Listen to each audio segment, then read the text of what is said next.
VOA Afrique. Bonjour, Mbolo, Nangadef, c'est vous et nous.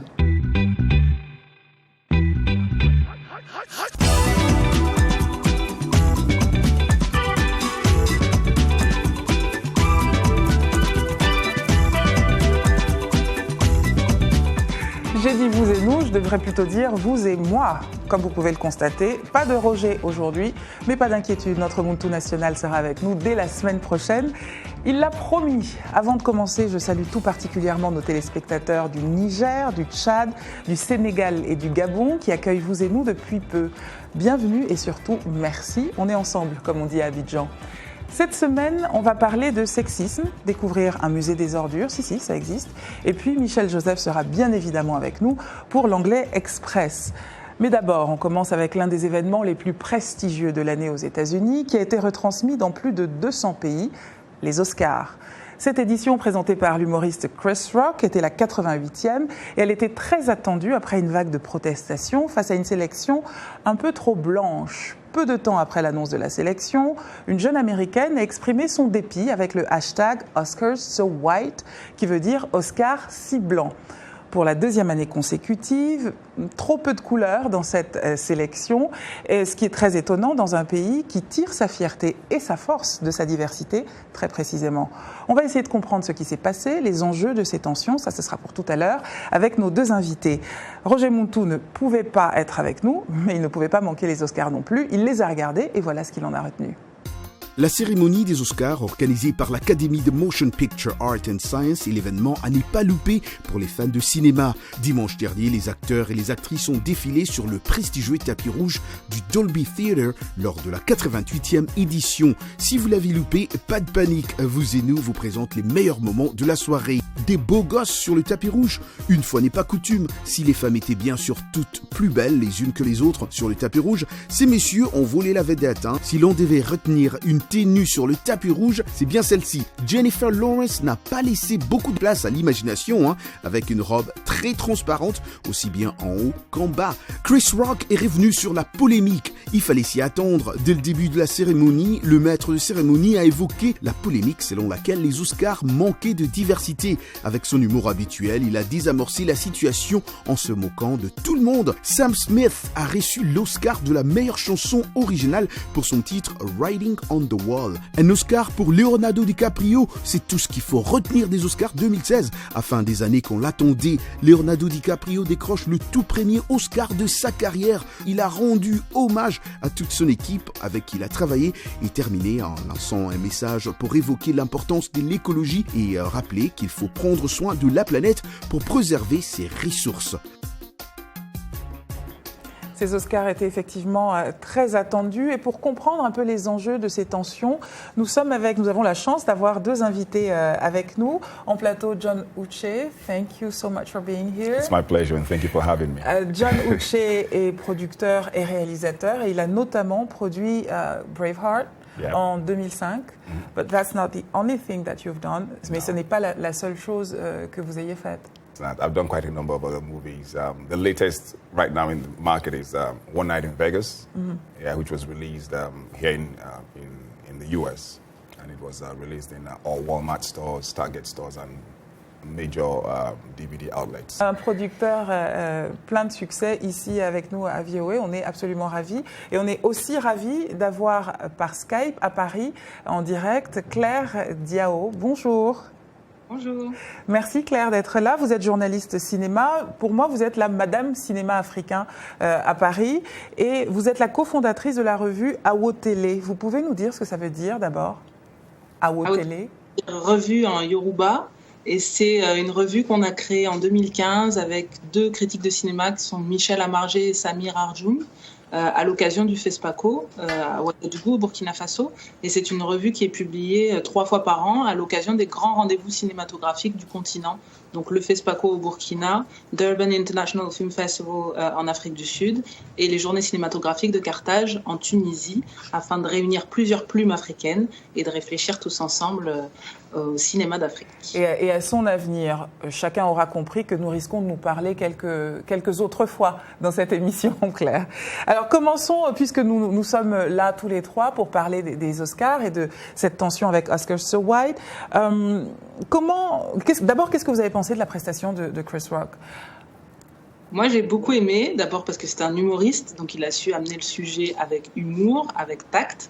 Il a fait beaucoup de références très intéressantes, notamment historiquement sur, on va dire, la place des Noirs dans le cinéma américain, notamment dans les années 60 où ils avaient autre chose à faire que se battre pour leur place dans le cinéma. Il a suivi un peu toute cette évolution. Je trouve qu'il a fait rire le public sans être pour autant trop polémique. Disons que ce qui ressortait beaucoup, c'était pourquoi n'as-tu pas boycotté l'événement? Mais je pense que c'est toujours cette question de la chaise vide et je pense qu'il a su très bien remplir cette place. Et sa réponse a été très, très drôle. Quand on lui a demandé, il a répondu « Mais c'est toujours les gens qui n'ont pas de boulot qui veulent que vous boycottiez. » John? Well, for me, Chris Rock is a very great comedian, really. He's a wonderful actor too. But in my own opinion, honestly, I think he pushed the card a little bit too far yesterday on Oscars. Well, I think so. C'est très intéressant parce que il y a vraiment Claire et John, vous représentez exactement ce qui se passe dans les réseaux sociaux. Il y a ceux qui trouvent que Chris Rock a été trop loin, comme John. Et il y a ceux qui, comme Claire, trouvent qu'il a été assez pondéré. Et je dois dire que je penche plutôt pour l'analyse de Claire. Comment expliquez-vous, Claire, ou comment comprenez-vous qu'un petit hashtag comme Oscar So White ait créé un tel engouement et été suivi de cette manière? Je l'explique parce qu'on a une ère des réseaux sociaux. On est à une ère où la minorité parlante dans les médias est maintenant surplombée par une majorité qui s'exprime dans les commentaires sur les articles, sur donc Twitter, Facebook et compagnie. Et je le vois au même titre que Black Matter, qui était un autre hashtag qui a énormément fait de bruit au moment de Ferguson. Black Lives Matter. Ah, exactement. Il y a voilà, un mécontentement qui est exprimé une fois et puis d'un coup relayé par d'autres personnes.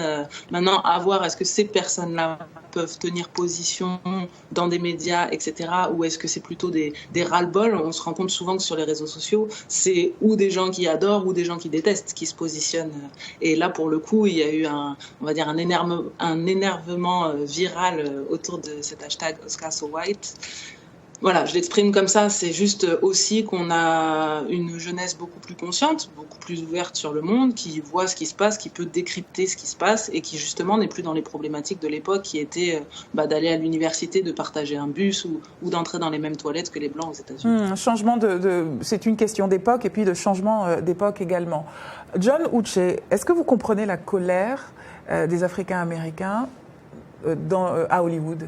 The reason they are angry would stem definitely from the past, the slavery. That's the root of all this racism and anger. Yes, but I mean, okay, and it's justified. No black nominee. Let me land. Okay, it's justified.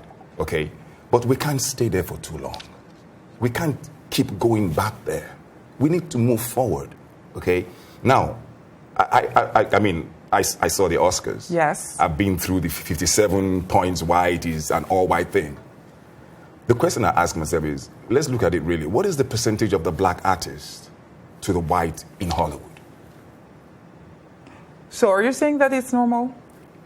I don't think, from my perspective, I don't think it is. I don't think it is out of place. You're not shocked? I'm not shocked, really. You're not shocked by the fact that there's not an African-American artist nominated for the second year in a row? I'm not shocked. Why that? I would say this. Now, let's look at the movies that have been released in the past 2 years. Mm-hmm. How many of the so-called black Hollywood movies would you have nominated for an Oscar? How many? In the movies that were nominated, how many black artists really perform? What the Academy should do is let us know what the criteria for nominating these films are. That's the first step. You have a point. When we know what the criteria are, then we can begin to say, oh no, this is wrong or this is wrong. Claire Diao, j'aimerais avoir votre point de vue là-dessus. Ouais, je suis assez d'accord avec lui. C'est qu'il y a assez peu, du coup, de films noirs produits par Hollywood. Là, on est vraiment dans une industrie, le cinéma mainstream, les films qui font un énorme box-office, que ce soit aux États-Unis ou à l'international. Moi, ce que je remarque, c'est qu'en parallèle des Oscars, il y avait les Independent Spirit Awards et que là-bas, il y a eu des acteurs noirs nominés et primés, comme Abraham Atta, le jeune acteur ghanéen de Beast of No Nation. Qui a joué dans Beast of No Nations. Donc, ça prouve que finalement, peut-être que la place des Noirs aujourd'hui dans le cinéma américain se trouve plutôt ou est plutôt à chercher du côté indépendant plutôt que du cinéma mainstream. Intéressant. Alors, est-ce que ces Oscars ont été trop blancs? C'est la question que nous vous avons posée sur Facebook. Regardons vos réponses. Alors, Ferdinand Rouamba au Burkina Faso nous dit « Ils ne veulent pas de nous, nous aussi, on va se contenter de notre FESPACO ». Évidemment, un Burkinabé. Deuxième téléspectateur, c'est Fiston Basouka en République démocratique du Congo qui nous dit à la question « Est-ce que les Oscars sont trop blancs ?» Il répond « Oui, parce qu'ils sont les concepteurs et les auteurs de ce prix. Souvent, ils ne considèrent pas les films réalisés et produits par les Noirs. » Exactly. And besides, the level of black production, I mean, take a look at Black Hollywood. 90% of their films are drugs, gunshots. I'm sorry, battery. but the white productions are not better. Well, We're just used to them. Well, they're not that better, but at least they're not degrading themselves. Claire Diao. Moi, je réagirais de la même manière en transposant un peu le concept sur les African Movie Academy Awards au Nigeria. Oui. Je n'ai pas vu encore de polémique de blancs africains qui se plaignent d'être peu représentés au AMA. Pourtant, c'est effectivement la même chose. Donc, je suis assez d'accord avec... C'est pas tout à fait la même chose parce qu'il n'y a quand même pas la même proportion de blancs qui vivent au Nigeria et puis il y a peu de blancs nigérians alors que les Africains-Américains sont américains. Les African Academy Movies sont ouverts à toute l'Afrique. Et on a des blancs sud-africains, on a des blancs zimbabwéens, il y a des blancs en Afrique, il y en a beaucoup qui se battent d'ailleurs. C'est pas les mêmes proportions. Et c'est pas la même histoire non plus. Mais je veux dire, voilà, chacun peut se rebeller en disant je suis minoritaire à tel endroit. Mais ce qui compte, c'est le nombre de films proposés, le nombre de films. Voilà, si on regarde la production blanche américaine, on peut dire il y a autant de production noire américaine. Là, il y a un poids. Merci beaucoup, Claire Diao. Quelle est la prochaine étape en 2 mots? AOTélé, prochain numéro sortira au mois de juin 2016 à l'occasion du Durban International Film Festival en Afrique du Sud. Bon, on se parlera à ce moment-là alors, si vous voulez bien. Pour ceux qui nous regardent et qui ne connaissent pas votre travail, vous nous conseillez de commencer par quel film de vous? I would advise the very latest, which is One Night in Vegas. Thank you so much, John Uche. My pleasure. Thank you for having me. Thanks a lot. Vous et nous, Part 1, c'est fini. On se retrouve dans 2 minutes pour la Part 2 avec Michel Joseph, une visite au musée des ordures, on dit quoi, et une rubrique surprise. À tout à l'heure.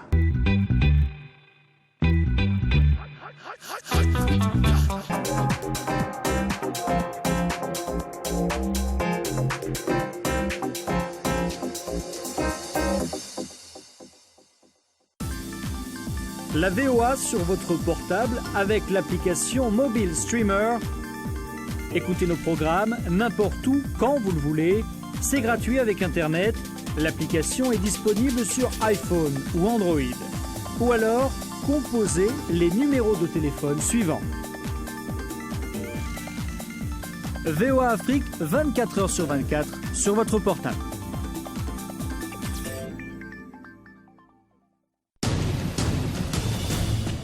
En plus de nos programmes sur FM et ondes courtes, La Voix de l'Amérique est en votre compagnie 24 heures sur 24 sur Internet. Djamena, d'une trentaine de représentants d'un syndicat d'étudiants.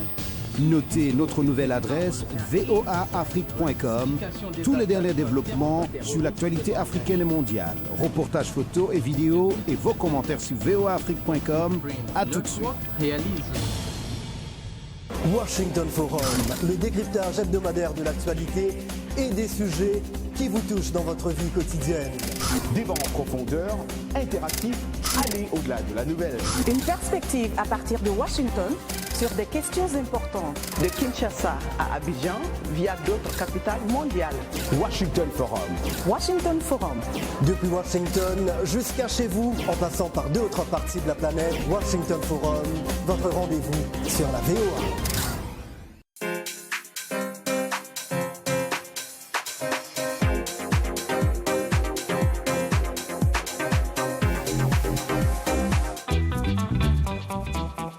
Vous et nous, part 2. C'est toujours avec une excitation un peu particulière que je vous présente une nouvelle rubrique. Ça, ce sera pour tout à l'heure.